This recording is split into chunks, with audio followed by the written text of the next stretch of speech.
What's up everyone? Westworld Season 1 Episode 8 airs tomorrow, and the tension created by last week's cliffhanger has gotten insane. I've realized several storylines will be coming to a climax, one of which is the adventures, so to speak, of Theodore and the Man in Black. I believe several clips from the Episode 8 promo could potentially discredit a very popular fan theory. The synopsis for Episode 8 states that Teddy will be disturbed by dark memories, and when looking at the preview we realize that they're showing us what these memories will be. We're shown that during some sort of scuffle, Teddy has a flashback to a former loop he had in which Dolores gets dragged by her dress into a barn to what we assume be sexually assaulted by the Man in Black. I'm assuming that something about the way the Man in Black drags the masked assailant is what triggers Teddy's flashback. This flashback may actually disprove the very popular alternate timeline theory, and here's how. If I'm correct, this would mean the entire show is all on one timeline and somehow Teddy is infected with Dolores' self-awareness bug. This would also mean that Dolores being raped by the Man in Black happened before she met William and would explain why she is missing from Teddy in the Man in Black's current storyline. I believe that Wyatt doesn't actually have Dolores held captive, and instead the Man in Black is using this to goad Teddy into helping him find the maze.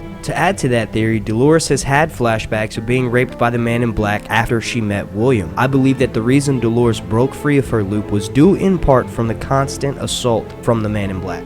Here's my reasoning on why everything is on one timeline. A few episodes back, the Man in Black comes across some guests of whom we assume work for the Man in Black, since his response to them is basically, leave me alone and don't talk about my work. That's a nice way of putting it. I think the Man in Black is actually William's boss, and he is in fact the head of the company that William and his brother-in-law work for. I have a little more evidence supporting this theory of mine, but I'll save that for another video since episode 8 and more potential evidence is this close to airing. Moving along here, I believe Teddy and the Man in Black may share the majority of screen time in this episode, or at least be the biggest reveal, plot twist. In the preview clip, we do see that the Man in Black is injured, and I believe the masked devil looking dude gets the better of him, may even stab him. If you look here, you can see that he has a knot on his head, and he looks as though he may be injured enough to have to sit down and take time to heal.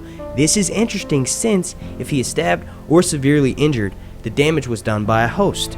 Honestly, I wouldn't mind if a host did injure him in some sort of way. He kinda deserves it. Even though they are just robots, I can't help but find myself feeling sympathy for one of these things when it gets killed. They are technically innocent. I'll chalk that up to good writing though. But that brings me to this question that I have for all of my amazing viewers. If a host injures a guest bad enough and they are somehow unable to get medical attention fast enough and they die, does this mean that the host's original programming rule of never hurting a human invalid? I know the rule is more that the host's bullets don't hurt the guest, but they are programmed ultimately not to kill.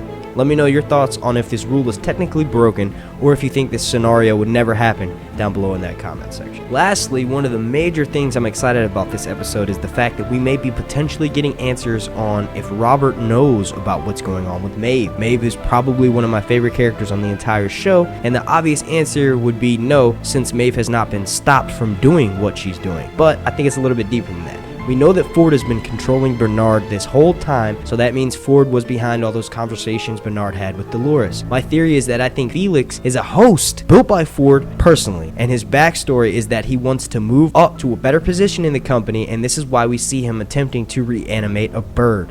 Sylvester could be a host as well, but I don't want to discuss my theory on this because then it gets a little similar to how everyone in the A Song of Ice and Fire novels is a goddamn secret Targaryen. I'll end that theory with this. Sylvester and Felix are both cartoon cats who try to eat birds, but Felix is shown attempting to give a bird life, allowing it to fly, similar to what he's doing with Maeve. Man, I love this show. It's getting a little bit too tinfoil in here, so on that note, I'm going to end this video. I want to thank you all so much for watching. The like goal for this video is 42, because if you add a 0 to that, then that means the number turns into 420. Links to my social media, as always, are in the description down below. My name's Mark, and this has been Sir Hunt's Reviews.